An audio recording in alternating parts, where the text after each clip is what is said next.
Welcome to Shadow Fable. Don't forget to subscribe.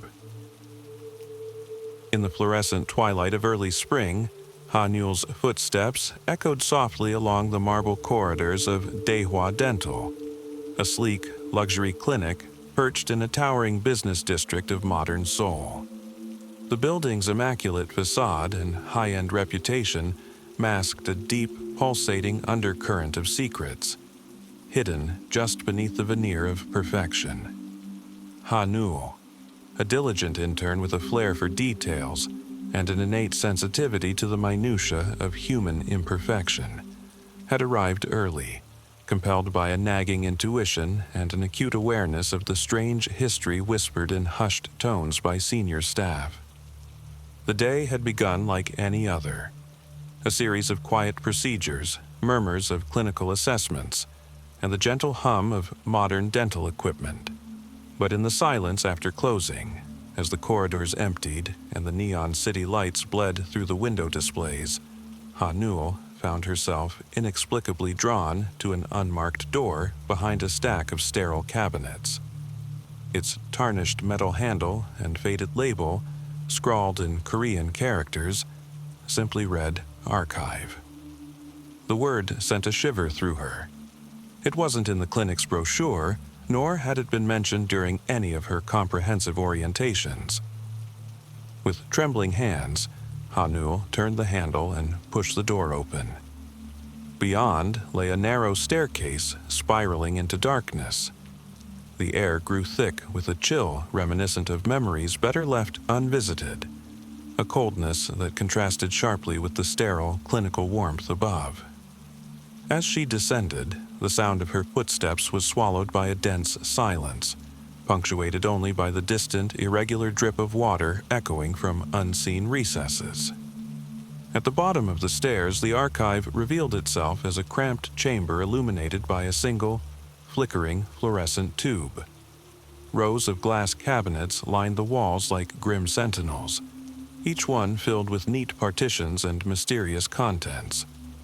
Hanul's heart pounded as she approached one of the cases, its surface glistening in the pale light. Inside, meticulously arranged, were hundreds of extracted teeth. Some were ancient and brittle, others freshly severed, the pulp within still faintly visible, a morbid reminder of recent extractions. The sheer precision of the arrangements betrayed an obsessive attention to detail that unsettled her more deeply than any clinical horror she had ever witnessed. Her breath caught in her throat as she reached out, hesitating before touching the smooth, cool surface of a tooth encased in a sterile jar.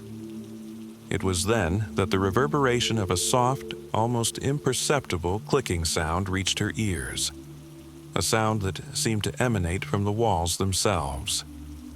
The teeth, in their macabre display, appeared to murmur secrets of histories untold. Over the following days, Hanul found herself ensnared in a vortex of creeping dread and compulsive investigation. During the day, she maintained her professional veneer, assisting in procedures and documenting case studies with the detached precision expected of a medical intern. But by night, when the pulsating neon of Seoul cast long, twisted shadows through her modest apartment, she combed through records, old newspaper clippings, and obscure online forums that hinted at a series of unresolved disappearances among the city's affluent. The case files she uncovered were riddled with contradictions and omissions, disappearances that bore a disturbing similarity to the patients whose teeth now populated the archive. Late one rain-soaked evening, the city's reflective streets mirrored a distorted version of reality as Hanul sat in a cramped cafe, poring over a faded article about an infamous true crime case. A string of seemingly unrelated abductions linked by one bizarre detail, a series of meticulously extracted teeth, later discovered in abandoned clinics. The article mentioned a shadowy figure behind the abductions, a respected dentist whose reputation masked a deranged compulsion. As she read, her pulse quickened with the realization that the archive might be a repository not of mere anatomical specimens, but of carefully catalogued evidence of unthinkable crimes.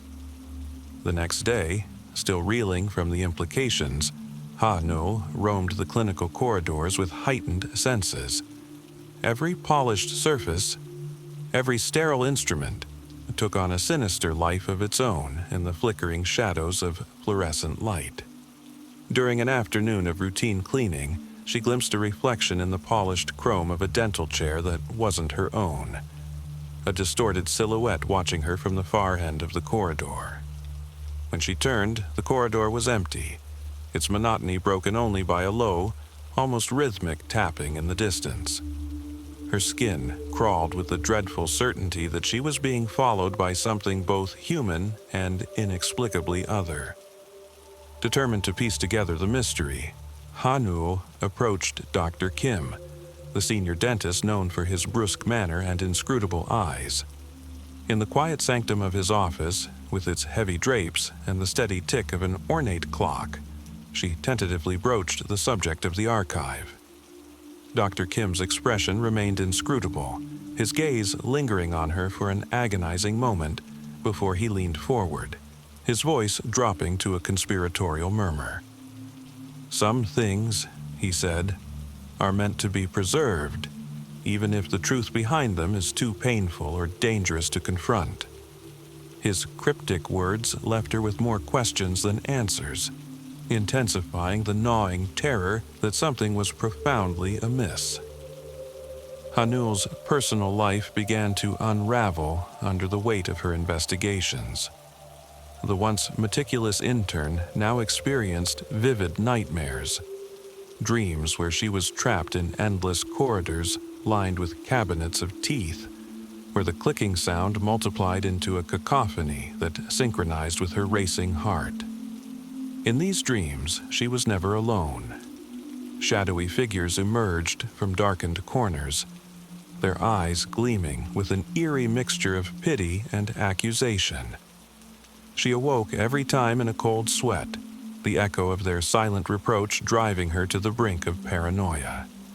One night, as heavy rain battered her window, she returned to the archive, compelled by a desperate need for closure. The chamber, with its oppressive silence and haunting array of anatomical relics, seemed to pulsate with a life of its own.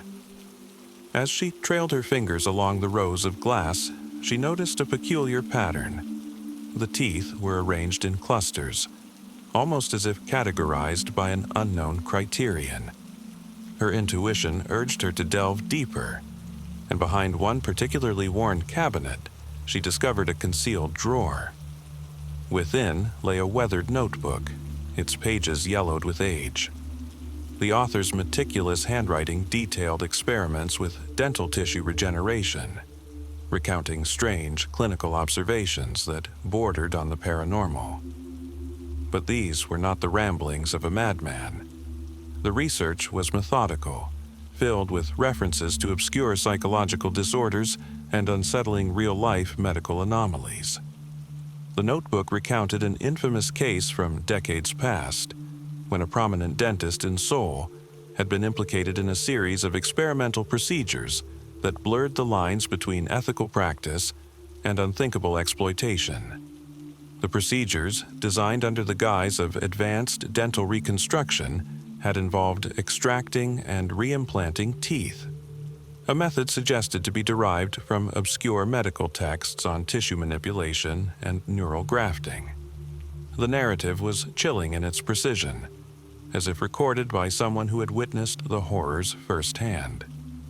Yet the final entries hinted at a profound desperation, an obsession with preserving something beyond human decay, a fixation on orchestrating a macabre gallery of human remains. The notebook ended abruptly, the final entry smeared with what might have been tears, or perhaps blood. As Ha-Nul absorbed the grisly details, an unsettling realization dawned on her. The archive's teeth might not just be remnants of extracted bodies, but pieces of a dark puzzle that the clinic had been assembling for years. a puzzle whose final image could redefine everything she believed about the boundaries of medical science and human morality. That revelation was abruptly interrupted by the sound of footsteps approaching in the dark hallway. Heart hammering, Hanul pressed herself against the cool wall.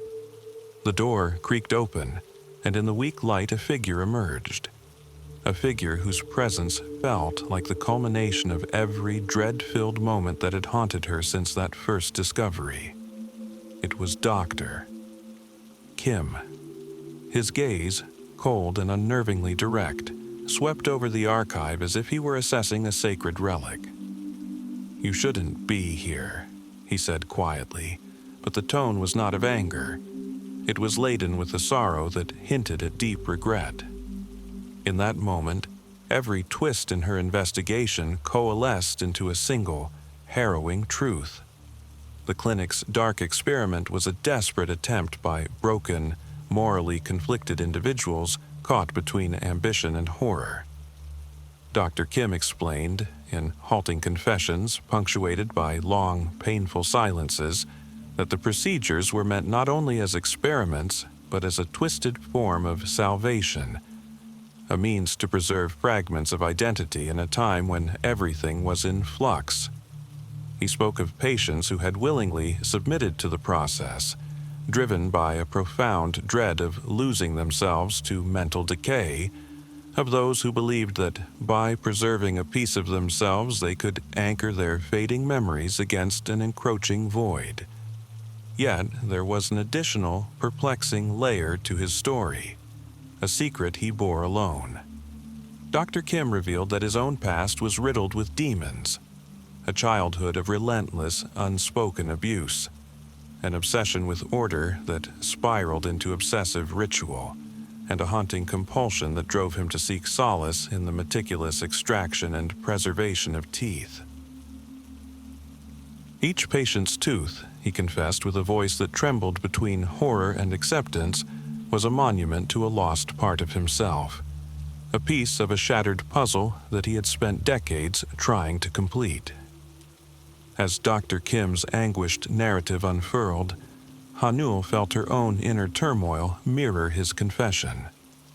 The lines between savior and monster blurred as she recalled fragments of her personal history.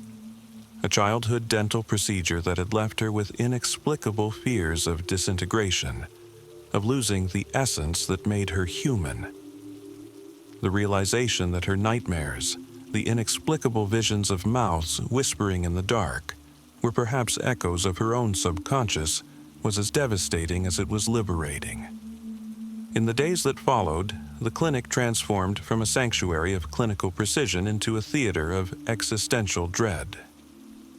Hanul began to collect fragments of evidence, a misplaced syringe here, an odd ledger entry there, each one weaving a tapestry of moral ambiguity and human frailty. The patients, once seen as mere subjects of clinical progress, emerged as tragic figures in a larger, disquieting narrative of loss and desperate hope. Some had sought refuge from inner torment, while others had been drawn by promises of eternal recollection. All were complicit in a clandestine network where ethics had dissolved into shades of gray.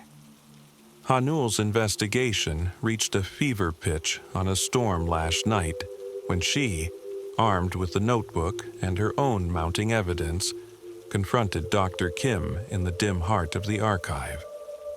The confrontation was cinematic, an interplay of rain beating against stone, the low hum of fluorescent lights, and a palpable tension that crackled in the heavy air. As thunder rumbled in the distance, their voices mingled in a desperate dialogue of regret, fear, and a shared acknowledgement of human frailty. Dr. Kim's eyes, haunted and resigned, met hers as he murmured, "We're all fragments, hey Newell." In trying to hold on to what we fear may vanish, we sometimes become the very thing we dread. In that charged moment, Hanul recognized the impossible truth. The horror of the archive was not solely in the grotesque remnants it held, but in the relentless, corrosive pursuit of preserving memory. a pursuit that inevitably transformed the soul. The amalgamation of extracted teeth, meticulously catalogued and chillingly displayed, symbolized the desperate attempts by broken humans to resist the inevitable decay of time. Each cold clinical specimen was a testament to a life that had once teetered on the brink, caught between the desire for self-preservation and the stark realization of mortality. Walking away from the archive that night, Hanul felt both liberated and irreparably altered. The city's rain-washed streets glistened under the sparse glow of streetlights, as if mourning a collective, unspoken loss. She carried with her a secret burden, one that blurred the conventional boundaries of right and wrong, of sanity and madness. In the labyrinthine corridors of Dewa Dental, amid corridors of gleaming modernity and clandestine horror, the true enemy was not an external force or a deranged killer.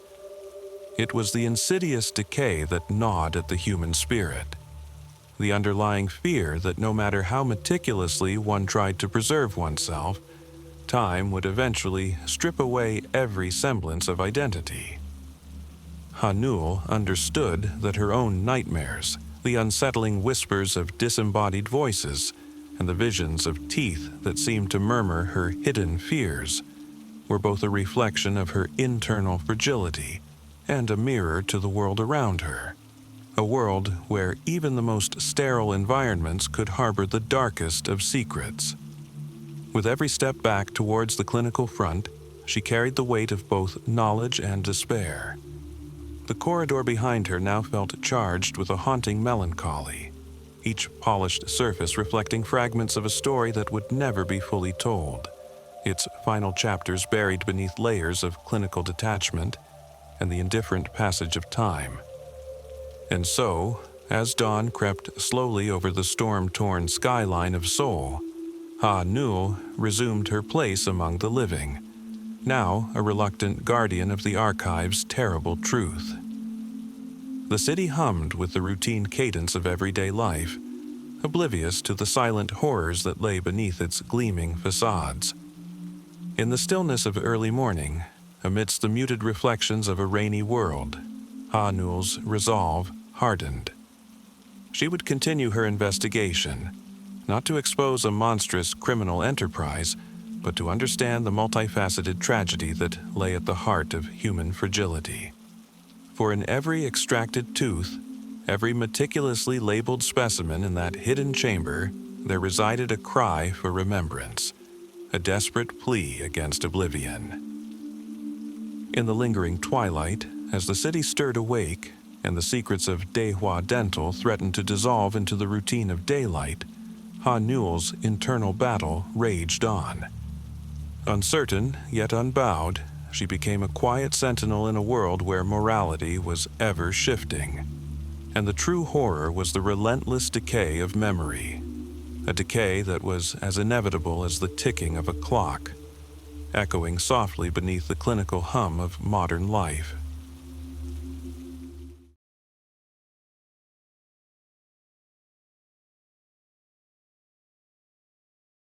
In the red glow of neon reflections on rain-soaked pavement, the marquee of the Paragon Theater flickered against a murky night sky.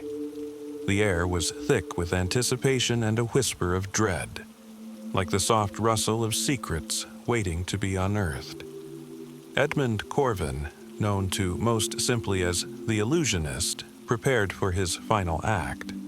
A performance promised to be as unforgettable as it was enigmatic.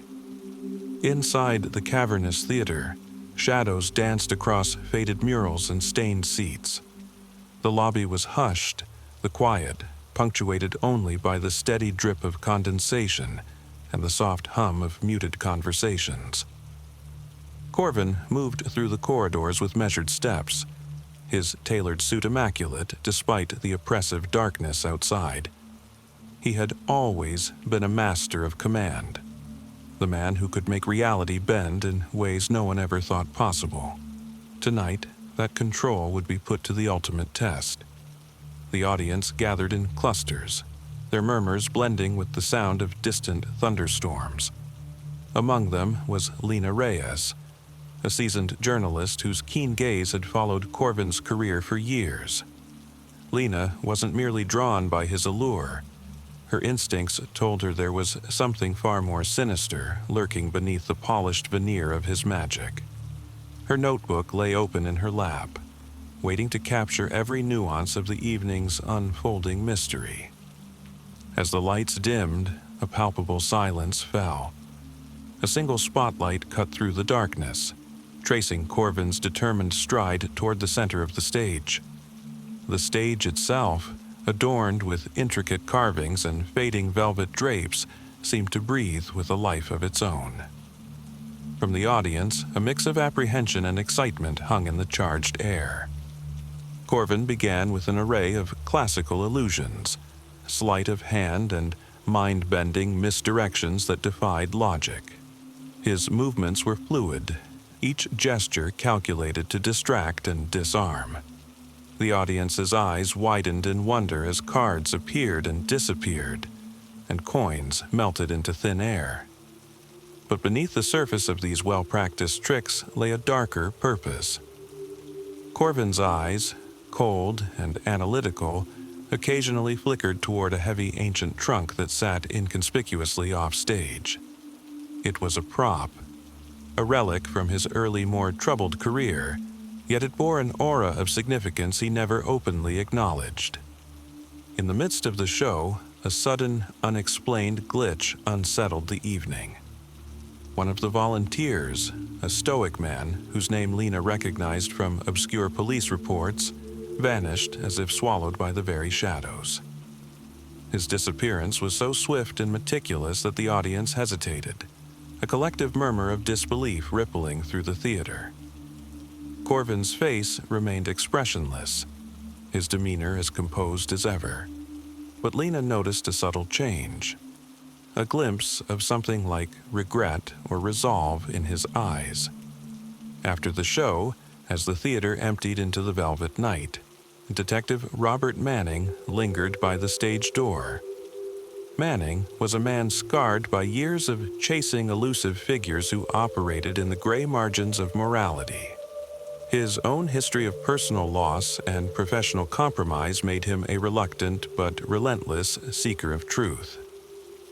Manning had been tracking Corvin for months, piecing together patterns that hinted at a far broader conspiracy than anyone had yet imagined. In a narrow alleyway behind the theater, Manning interviewed a jittery stagehand whose hands trembled as he recounted the volunteer's disappearance. The stagehand's words were disjointed, laden with a haunted quality, as if speaking of something he'd seen only in fleeting, unimaginable moments.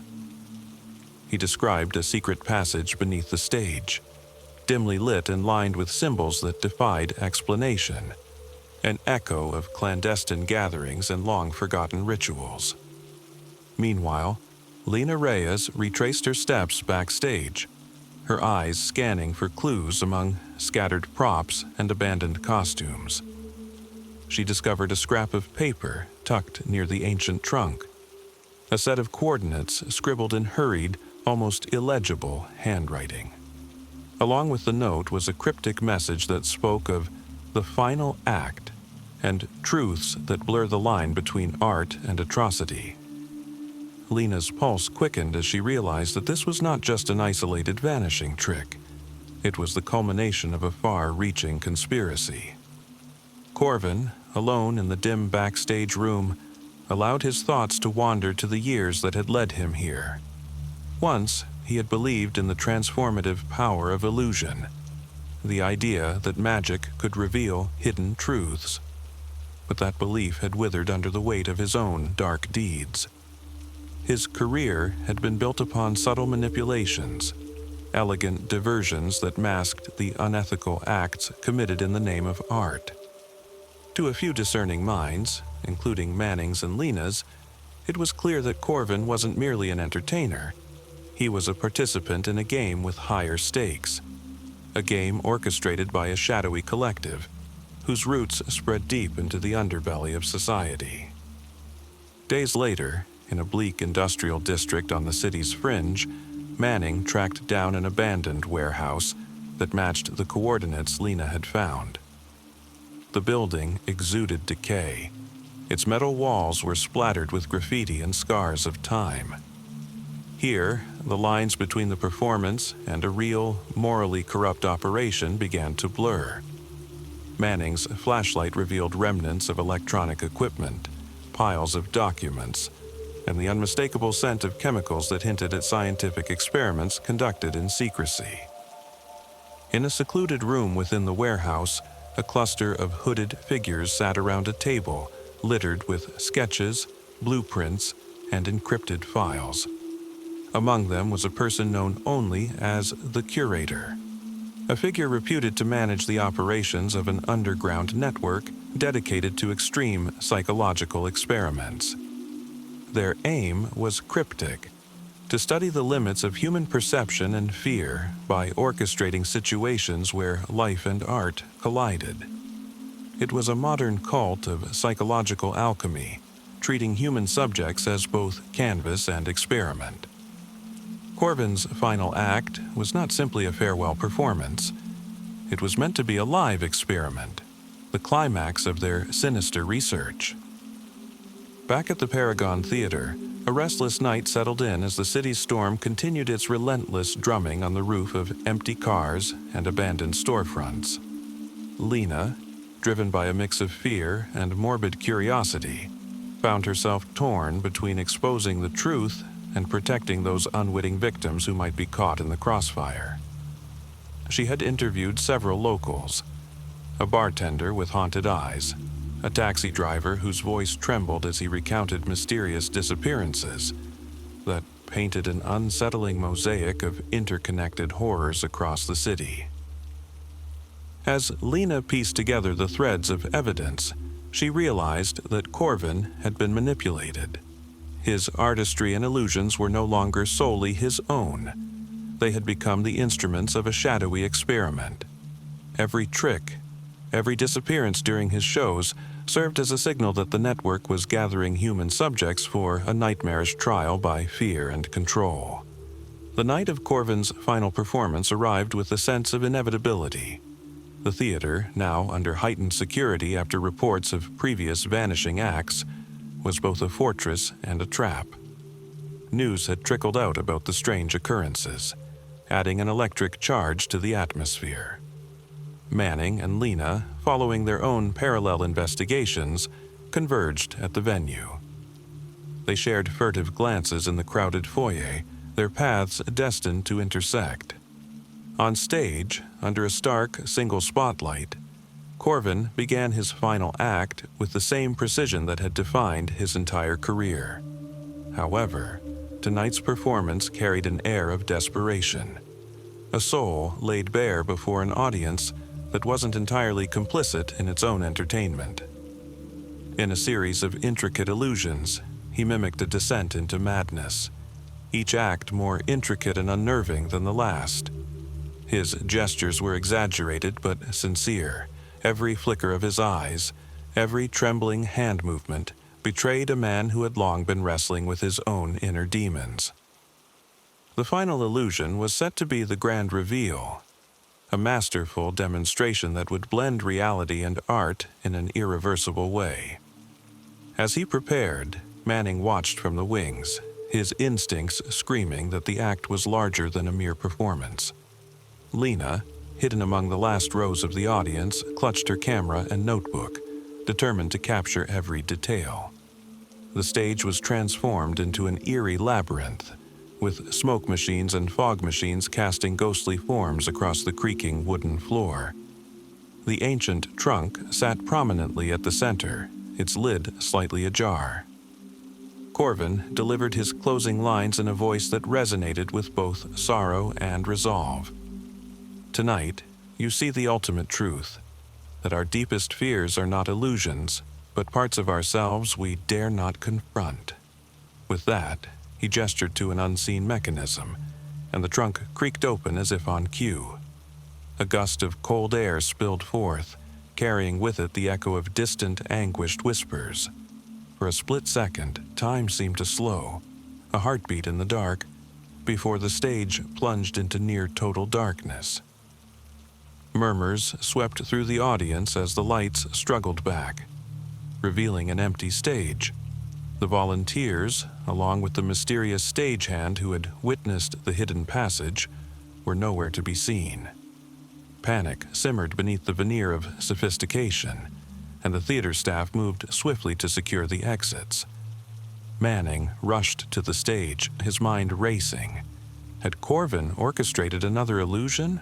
Or was this the culmination of the chilling conspiracy? In the backstage chaos, Lena discovered a hidden door behind a velvet curtain. It led down a narrow staircase into a subterranean chamber lit by the sickly glow of industrial lamps.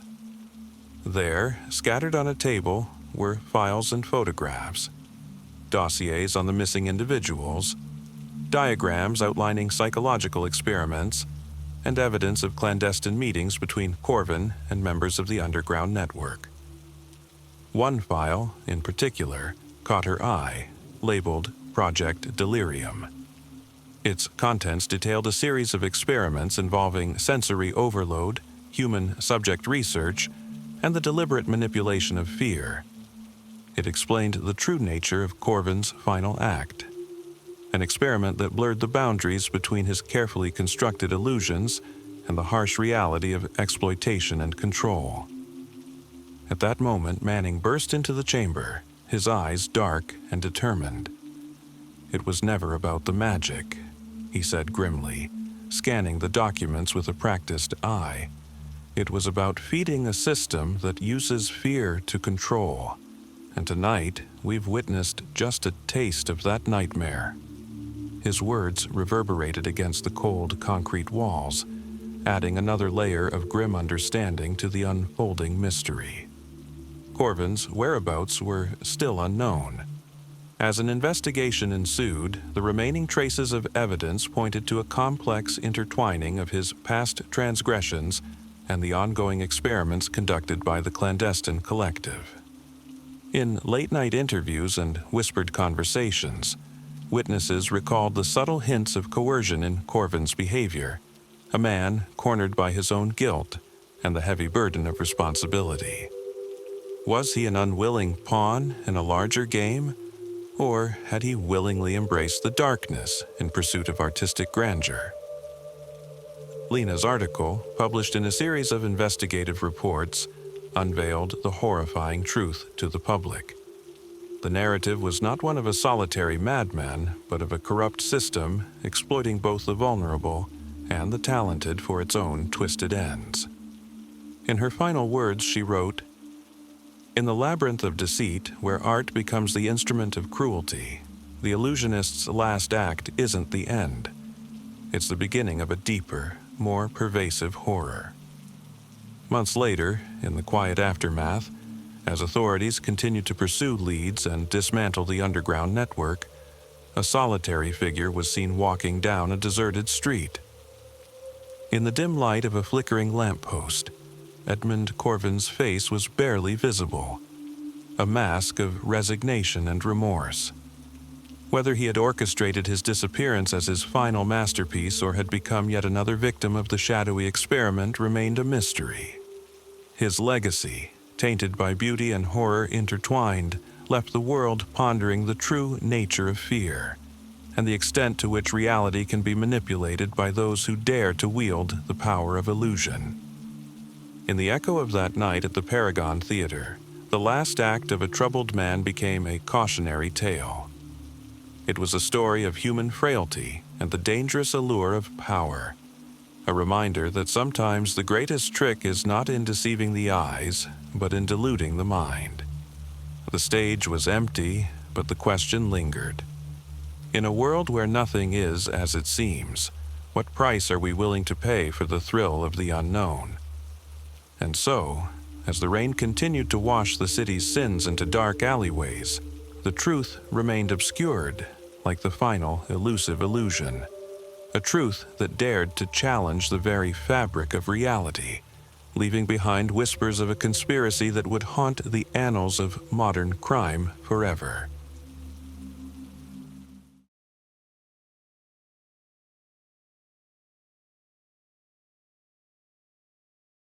Martin's nights began with the ringing, a deep metallic tone cutting through the quiet of his modest suburban home.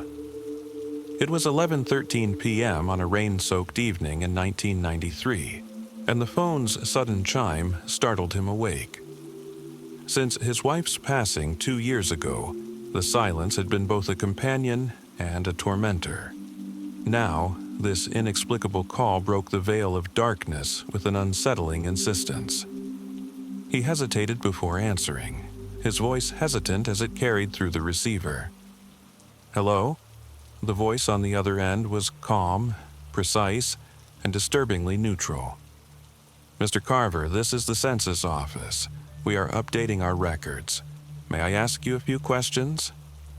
Its tone bore no warmth, merely a measured cadence that mimicked routine business calls. But something in the quiet rhythm of the questions, and in the manner in which it delivered inquiries about his neighbor's routines and habits, set his nerves on edge. In the days that followed, the calls became a nightly ritual. Each call carried a new set of probing questions, queries about the local grocer's precise shopping times, the exact bedtime of the residents 2 houses down, and even more intimate details of the lives he scarcely knew. At first, Martin dismissed it as a bureaucratic error, a misdialed line perhaps. Yet, the growing specificity of the inquiries gnawed at him. Every detail, no matter how trivial, felt like a fragment of a puzzle he was forced to assemble, piece by disturbing piece. In the dim glow of his study, flickering from an aging desk lamp, Martin began poring over handwritten notes. He mapped the questions, correlating them with odd behaviors exhibited by his neighbors during casual encounters. The woman next door, usually reticent and polite, now seemed unnervingly precise in her responses, and even more guarded when he mentioned the calls. The elderly man from across the street, once jovial and carefree, now kept peering over his shoulder as though expecting someone, or something, to materialize out of the darkness at any moment. The atmosphere of the neighborhood had changed imperceptibly at first, like the slow shift of tectonic plates beneath concrete sidewalks. But soon, the cracks became unmistakable.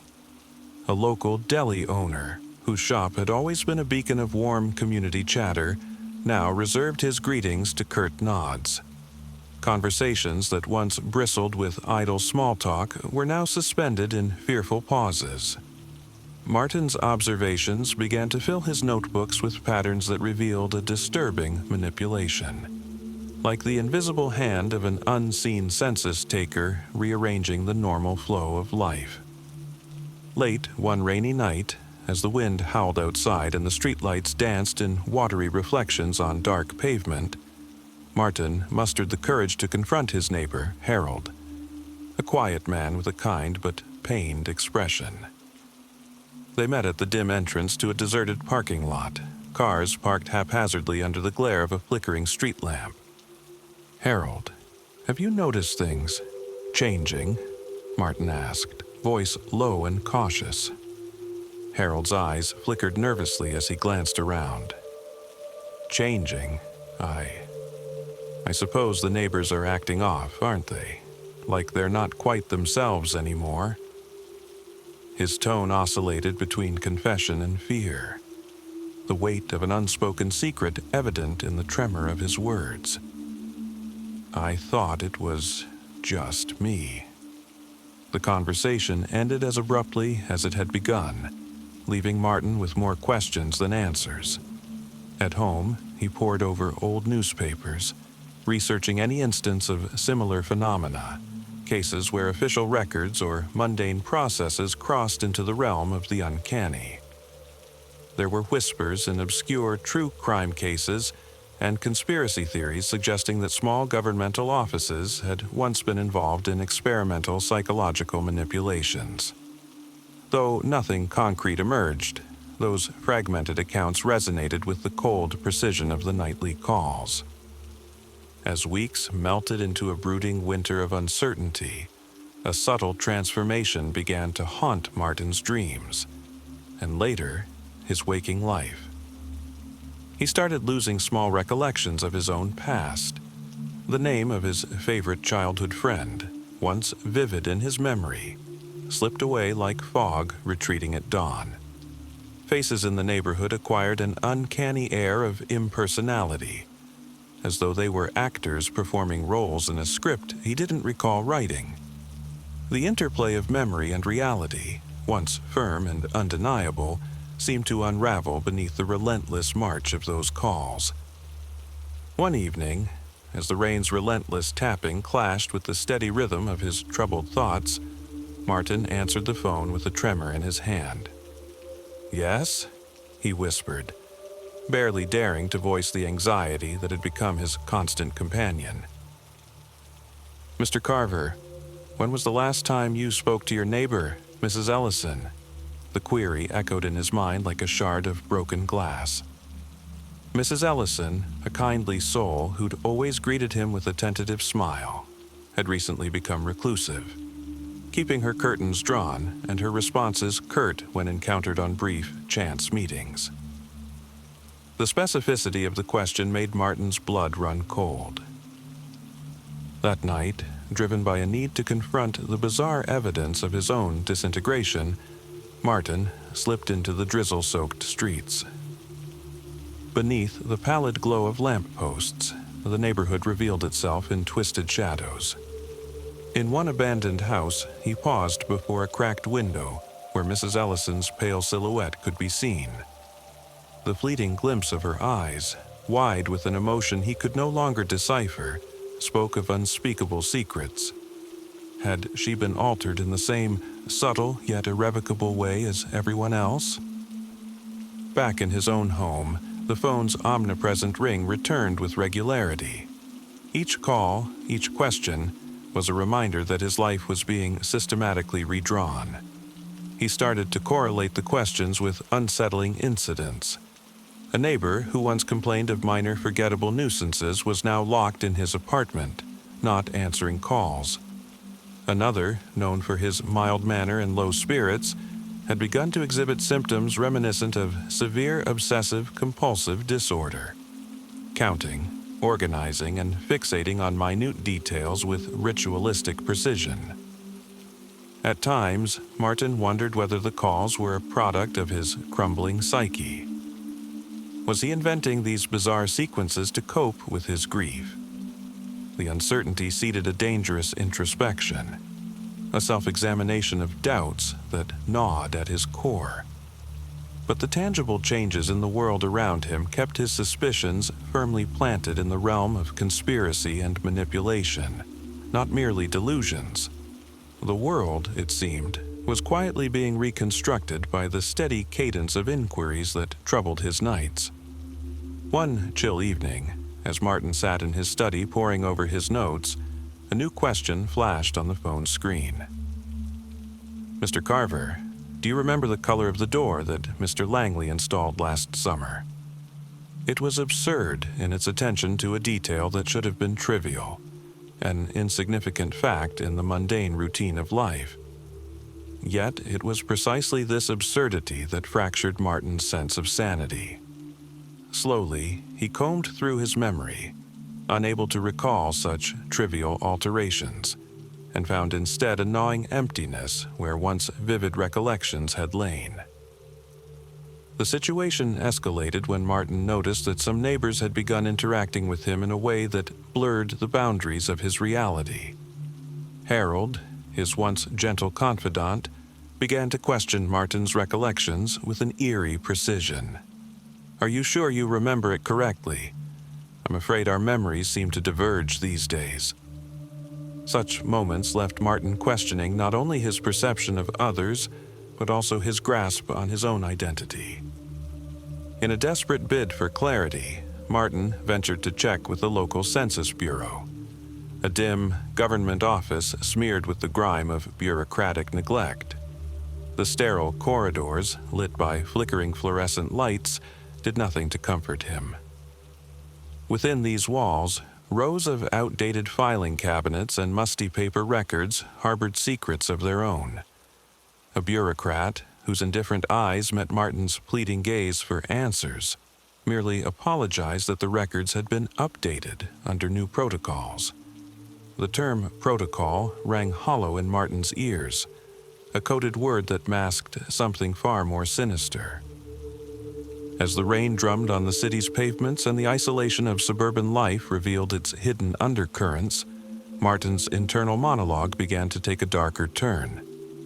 He questioned if he was, himself, an unwitting subject of a grand experiment, a trial in which the caller, that unyielding voice from the phone, was the arbiter of a new social order.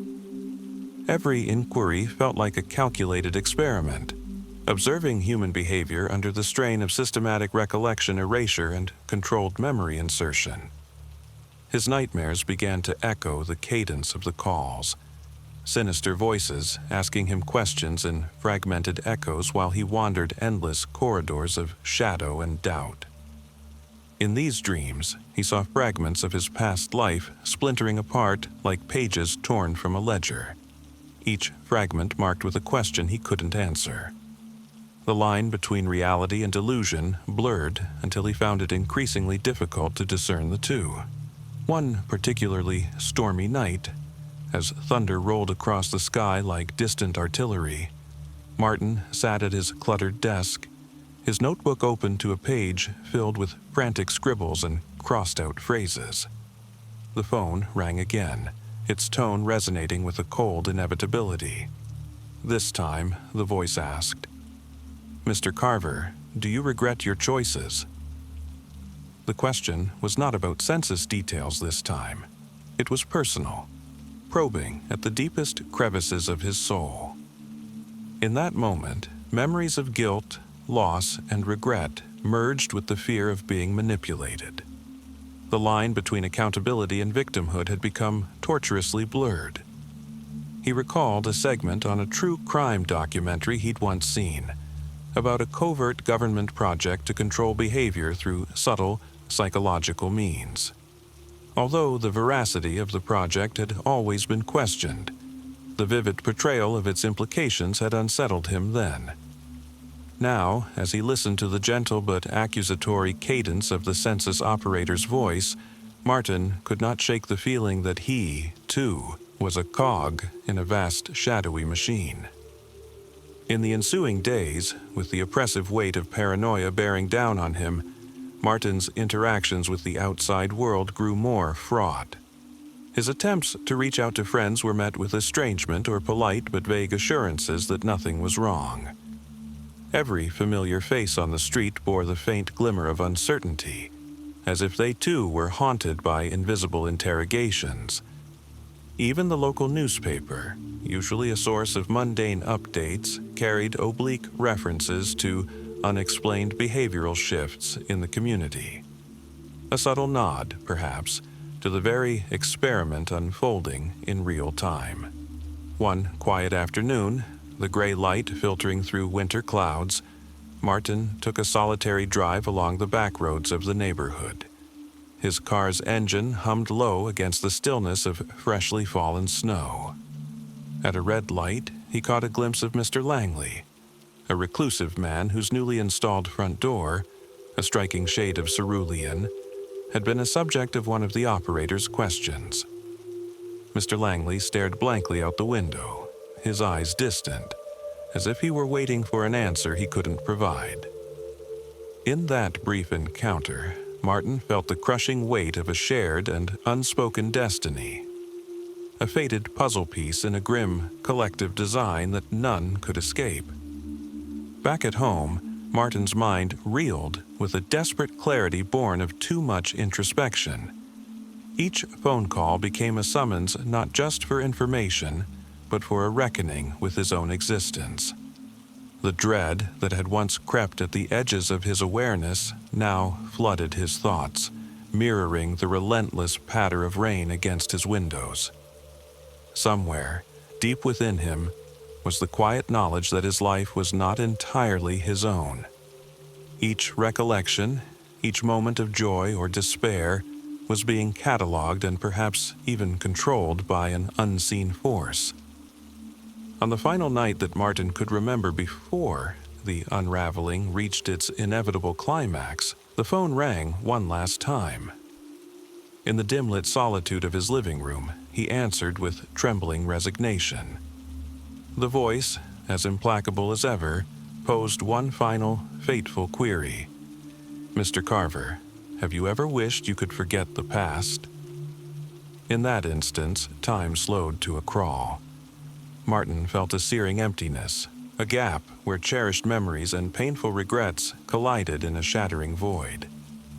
His heart pounded as the realization dawned on him that forgetting might be the only salvation from this slow, systematic rewriting of his life. As the call ended, the oppressive night deepened, and Martin sat alone in the silence, a man caught between the echo of his own memories and the incalculable void of unknown manipulations. The unanswered questions lingered, heavy as the rain, as the dark truth emerged in the chiaroscuro of his mind. In the labyrinth of his existence, every recollection and every choice was now a casualty of a precision so cold and calculated that free will itself seemed an illusion. With that final, unheeding ring of the phone, the grim design of fate closed in around him, leaving him to confront not only the unraveling of his neighbors, but the disintegration of his very self. In the ensuing months, whispers spread through the neighborhood, half-truths and furtive glances that spoke of a new order, a community recalibrated by questions that no longer sought to count inhabitants, but to count souls. Martin's life had become an unwitting experiment in psychological manipulation, a reminder that in the quiet darkness behind closed doors, even the mundane could conceal a conspiracy of such depths that escape felt impossible. The calls persisted, a cold metronome against the ticking clock of fate, forever measuring the moments lost to the relentless passage of time. And so, amid the rain, the shadowed cul-de-sac, and the quietly forsaken lives, the legacy of the caller endured.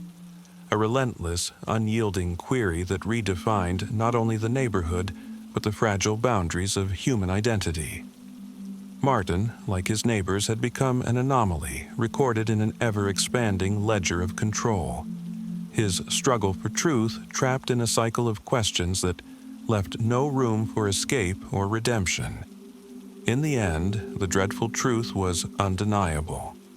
Memory, identity, and fate were all subject to the cold, clinical query of a distant, unfathomable voice, a voice that had rewritten life itself, one question at a time.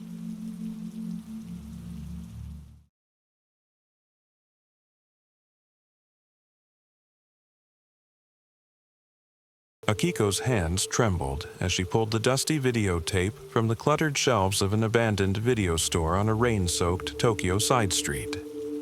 The neon reflections melted onto cracked pavement, while the hum of distant traffic blended with a soft drizzle that turned the night into a palette of silver and ink. It was 1987, a time when technology was both a promise and a threat.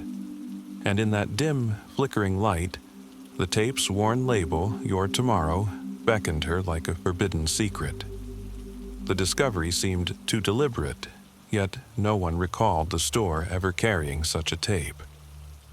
Inside her cramped apartment above a noodle shop, the air already thick with lingering cigarette smoke and the damp residue of summer's heat, Akiko slid the tape into her battered VCR. The static flickered on her small television screen, bursting into images that defied simple explanation. In the opening scene, an indistinct figure moved along a rain-slicked street, a scene eerily similar to the very street outside her window moments before. Akiko felt an unsettling chill crawl up her spine as the scene shifted to focus on a lone figure whose face was obscured by shadow, walking toward an unknown destination. The tape didn't merely capture images, it forecasted actions. At first, it began innocuously. A mugging on a busy street corner, the clink of discarded coins on wet pavement, small, unremarkable moments that one could chalk up to urban life's randomness. But as the narrative within the tape progressed, the scenes began to disturb Akiko more than any film before. Each playback revealed details of her own life with uncanny precision. The flickering neon sign across the street, the specific hum of the city at midnight, and even subtle peculiarities in her routine that she had not noticed. An errant phone call, a fleeting shadow through her window. By the third viewing, the tape predicted a violent confrontation. The image of a man, his eyes hollow, his approach calculated, was superimposed over her apartment's layout, as if plotting an imminent invasion. The scene was set with masterful, almost hypnotic tension. Rain pounding on rooftops, the slow ascension of mist, and a persistent, insidious whisper of wind against glass. Akiko's heart pounded like a metronome tuned to fear. With each subsequent viewing, the violent details intensified.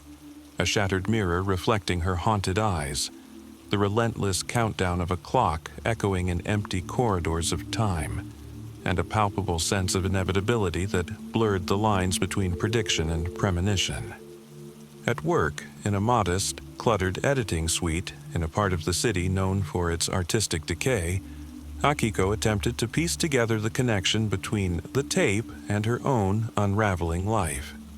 Her colleagues were an eclectic mix of cynics and dreamers, each clinging to modern mythologies and conspiracies that festered in the underbelly of the metropolis.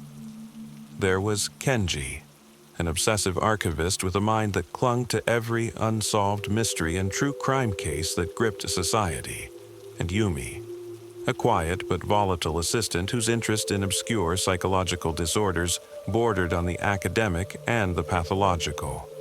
To them, Akiko's growing fixation was both an enigma and a mirror reflecting their own hidden anxieties. Late one rainy evening, after the expected mundane passage of time gave way to a rare moment of quiet in the editing suite, Kenji approached her over the hum of outdated computers and the persistent dribbling of rain outside their makeshift window. "Akiko," he said in a tone that blended concern and excitement, "have you ever considered that this tape isn't just predicting a series of unfortunate events? What if it's manipulating reality? I've seen records of similar phenomena, cases where seemingly random footage led to tragedies that bore an unsettling resemblance to the tape's narrative." Akiko's eyes, darkened by weeks of sleepless nights and obsession, met his with guarded desperation. She had scoured newspaper archives and obscure forums, reading about local legends, and documented conspiracies that bordered on the surreal. Every piece of evidence pointed to something far more insidious than chance, a system of control, a psychological experiment, or perhaps the meddling of a clandestine cult whose roots lay in shadowy corners of Tokyo's history. Yet every new lead only deepened the labyrinth of questions with no clear answers. Determined to pierce the veil of uncertainty, Akiko embarked on a solitary investigation. She traced the tape's origins to a defunct broadcast station on the outskirts of the city, now a crumbling relic of Japan's frenetic post-war rebuilding. Inside, the peeling walls and cold, indifferent concrete hallways bore silent testimony to decades of forgotten broadcasts. Amid dusty records and abandoned microphones, she found a discarded journal. Its pages, filled with meticulous sketches of city scenes and annotations in a trembling hand, spoke of experiments in predictive media, a desperate attempt to capture the ineffable interplay of human behavior and time.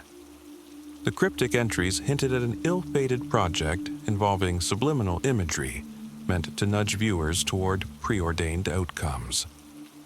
The revelation struck Akiko with both dread and urgency. Each word in the journal dripped with the intensity of contrived determinism.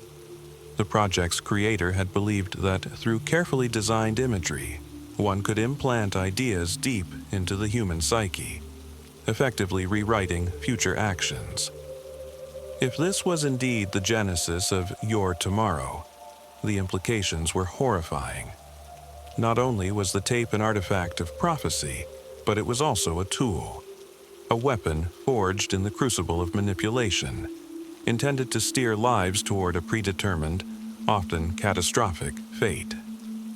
Every night, Akiko played the tape again, compulsively analyzing each frame, each fragment of sound. The dark alleys, the rain-soaked streets, the distorted reflections. It was as if the tape was alive, feeding on her terror and molding itself to the contours of her inner turmoil. One evening, during a particularly stormy night, the tape showed something new.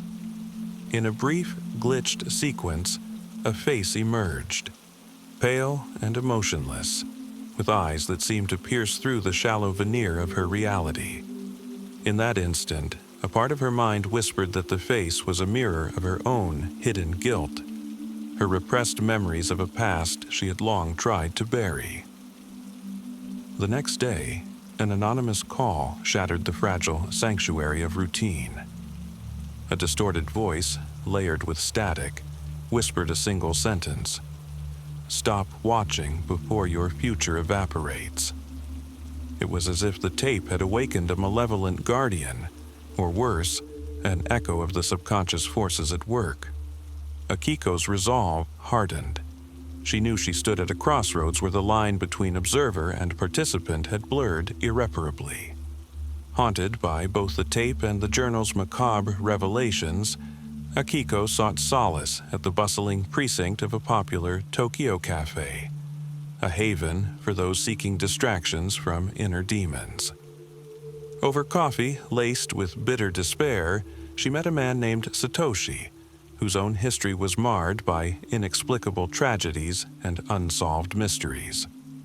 Satoshi's eyes, heavy with unsaid words, betrayed a man who had once delved into the dark corners of conspiracies, only to find that every discovery led to further entrapment. "Perhaps you're looking at the wrong end of the lens," Satoshi murmured, his words merging with the soft clinking of porcelain. "Sometimes the tape isn't a predictor, it's a mirror." His voice, low and resigned, hinted at an understanding of predestined outcomes born from collective human error, a spiraling descent into inevitable sorrow catalyzed by fear itself. As the days bled into each other, Akiko found her world curdling into a perpetual twilight of suspicion and dread. The tape's predictions increasingly intertwined with her daily existence. On one dismal afternoon, while waiting for a delivery on her doorstep, she noticed a crumpled envelope on the worn doormat. Inside was a Polaroid snapshot of her apartment, a grainy, candid image taken from outside, as if someone had observed her life with ruthless precision. The chill of its implications seared her skin. Each new piece of evidence, anonymous notes, furtive glances on street corners, inexplicable coincidences, wove a narrative of surveillance, casting her as the unwilling subject of an unseen experiment. Her nights became a relentless alternation of sleep and gnawing insomnia. In the dark, she reenacted the tape's scenes in her mind, scrutinizing every nuance, every shadow playing across familiar walls. The distinction between prediction and paranoia dissolved into a haze of anxiety. Was the tape influencing her actions, or was it merely reflecting the chaos of her tortured psyche?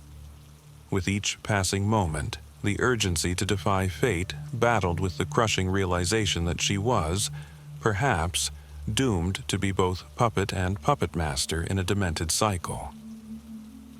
In a final desperate bid to reclaim control, Akiko devised a plan to confront the source of the terror, a direct challenge to the mechanism seemingly dictating her fate. She meticulously planned a night to broadcast her own defiant message over the city's archaic radio frequencies. Hiding her plan among layers of coded messages and artistic subterfuge in her film projects, she intended to expose the sinister origins of the tape. Yet, even as she orchestrated her rebellion, guilt gnawed at her. The possibility loomed that any intervention might not only disrupt an external force, but also fractured the delicate balance of her own shattered mind. The night of the broadcast was a storm of both literal and metaphorical proportions. Akiko set up in her apartment, which now resembled a war room lit by the glow of multiple screens, each flickering with the ominous static and captured images of rain-drenched Tokyo. As the clock inched toward midnight, she tapped a sequence on an antiquated keyboard, sending encrypted signals into the ether. Her voice, laden with both defiance and despair, filled the cramped space as she read out fragments of the journal, exposing the hidden project that had birthed the tape. Half protest, half confession, all sinking into the void of collective fear. Outside, the city seemed to hold its breath. The rain intensified, hammering the concrete with the relentless persistence of fate. In that charged silence, Akiko felt the weight of both her past and potential future. The tape's ghostly images surged in her mind, a relentless montage of cruelty and intimacy. Her pulse thundered as she recognized a truth that was as clear as it was incomprehensible. She had been complicit in her own unraveling, feeding a narrative born from her deepest insecurities. When the broadcast ended, a weary calm settled over the apartment. The storm outside subsided, leaving behind broken reflections in puddles and an eerie stillness that belied the tumult inside Akiko's mind. For a moment, she dared to hope that the scream into the void had shattered the cycle, that by acknowledging her complicity she could wrest control away from the deterministic grip of the tape. But that hope was as fleeting as the static on her screen. In the days that followed, the evidence of her broadcast spread like a contaminant through Tokyo's underground media channels. Yet nothing changed. Instead, subtle shifts occurred in her daily life. Unbidden gestures of fate that suggested the tape was not an external force, but a manifestation of her own subconscious labyrinth. A neighbor, once a benign passerby, gave her a long, mournful look that hinted at shared regret. A street vendor whispered apologetically about a lost promise, every word a cryptic reminder of unforeseen consequences. The line between orchestrated fate and relentless paranoia had been forever erased. Haunted by the realization that the tape's predictions might simply be a mirror of her inner darkness, Akiko's journey had transformed into a confrontation with her own identity.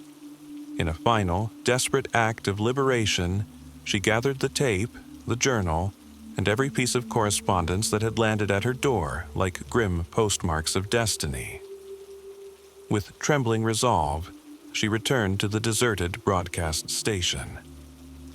Under a waning moon, amidst the ruins of recorded histories and whispered secrets, she set the tape ablaze in a small, forlorn ceremony of defiance.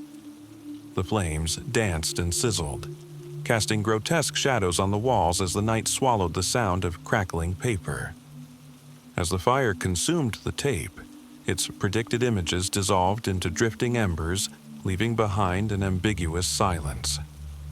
In that burning moment, Akiko found a bittersweet catharsis, a transient belief that the power to define her future was not solely embedded in a cursed tape, but within her own fractured, fiercely human heart. Yet, even as the flames died down, a lingering question persisted in the rain-soaked darkness. Had she exercised a malevolent force, or merely defied the relentless echo of her own guilt and despair? Tokyo resumed its eternal rhythm. Neon lights glittered across rain-drenched streets, indifferent to the inner battles of its inhabitants. Akiko, forever changed, roamed those avenues with a wary resolve, a silent acknowledgement that in a world governed by hidden forces and subtle manipulations, every step was both a choice and an inevitability. In that uneasy twilight where truth merged with performance and rebellion danced with resignation, the city itself whispered a grim reminder. The line between destiny and self-destruction is as thin and fragile as a reel of film spinning in a forgotten machine. And somewhere, amid the city's undying hum, the memory of your tomorrow lingered, a spectral warning etched into the fabric of time, an ever-present question of whether we are the authors of our fate or just unwitting actors in a predestined performance.